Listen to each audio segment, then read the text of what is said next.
Sun டிவியில் ரொம்பவே நல்லபடியாக போய்கிட்டு இருந்த பிரியமான தோழி சீரியல் கூடிய சீக்கிரமே முடிவுக்கு வரப்போகுது அப்படிங்கிற ஒரு செய்தி வெளியாகி பிரியமான தோழி ரசிகர்களுக்கு மிகப்பெரிய ஒரு சோகத்தை ஏற்படுத்தியிருக்கு. சன் டிவியில் ரொம்பவே சூப்பராக போய்கிட்டு இருந்த சீரியலில் ஒன்று தான் பிரியமான தோழி. அண்ட் ஒரு செட்டாக ரிலீஸ் ஆன சீரியலில் இந்த சீரியலும் ஒன்று. அதே மாதிரி எல்லா சீரியல் போலவே இந்த ஒரு சீரியலும் பயங்கரமான ஒரு ரெஸ்பான்ஸ் ரசிகர்கள் மத்தியில் கிடைச்சிருந்துச்சு. குறிப்பாக இந்த ஜோடிக்கு மிகப்பெரிய ஒரு ஃபேன் பேஸே கிடைச்சிருந்துச்சு அப்படின்னு தான் சொல்லணும். 600 எபிசோடு தாண்டி இந்த ஒரு சீரியல் ரொம்பவே நல்லபடியாக போய்கிட்டு இருக்கு. இதற்கு இடையில என்ன ஆகிருச்சு அப்படின்னா, இப்போ எல்லா சேனல்ஸ் தரப்புல இருந்துமே புது சீரியல் வர ஆரம்பிச்சிருச்சு. ஆப்வியஸாக புது சீரியலை மக்கள் விரும்பி பார்க்க ஆரம்பிப்பாங்க. அந்த ஒரு காரணத்தினால சன் டிவியில் இருக்கக்கூடிய பழைய சீரியல்கள் எல்லாத்தையுமே மூட்டை முடிச்சு கட்டி போட்டுட்டு இருக்காங்க. ஏற்கனவே அன்பேவா சீரியல் முடிவுக்கு வரப்போகுது அப்படிங்கிறது வெளிவந்திருந்துச்சு. அந்த ஒரு சீரியல் ரொம்பவே நல்லபடியாக தானே போணுச்சு, ஏன் முடிவுக்கு கொண்டு வராங்க அப்படின்னு அந்த சீரியலோட ரசிகர்கள் எல்லாமே வருத்தப்பட்டு இருந்தாங்க. அதை தொடர்ந்து ரொம்பவே நல்லபடியாக போய்கிட்டு இருக்கக்கூடிய பிரியமான தோழி சீரியலையுமே கூடிய சீக்கிரம் மூட்டை முடிச்சு கட்டி போட போறாங்களாமா. 600 எபிசோட் தாண்டி நல்லபடியாகவே போய்கிட்டு இருந்துச்சு.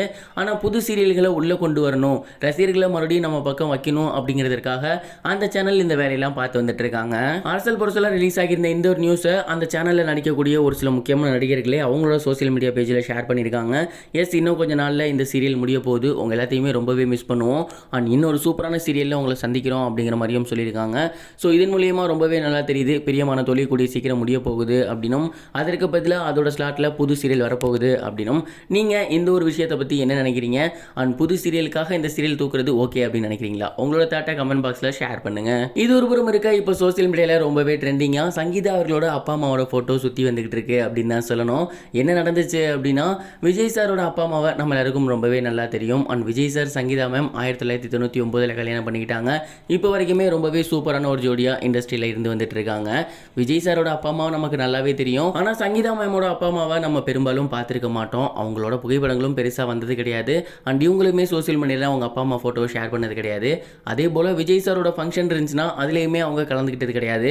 அதனால் அவங்க யார் அப்படிங்கிற ஒரு கேள்வி இன்றைய தலைமுறைக்கு இருக்குது.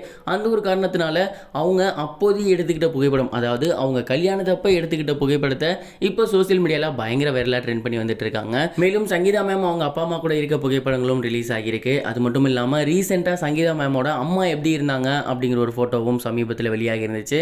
அண்ட் இந்த பிக்செல்லாம் கூட சேர்த்து விஜய் சாரோட கல்யாண ஃபோட்டோஸுமே சோசியல் மீடியாவில் பயங்கர வைரலாக ட்ரெண்டிங்காக போய்கிட்டு இருக்கு.